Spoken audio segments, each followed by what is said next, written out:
आज यहाँ चाहिँ हाम्रो बकुल्लाको बच्चा भेटियो। कहाँबाट आएछ यो? ओए हेर्ने बकुल्लाको बच्चा कता थियो?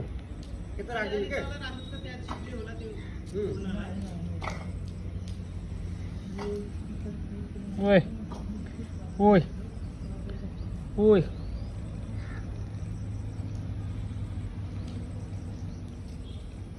सानो छ, टेक्नै सकेको छैन खुट्टाले। त्यसको खुट्टे बाङ्गे हेर्नु न।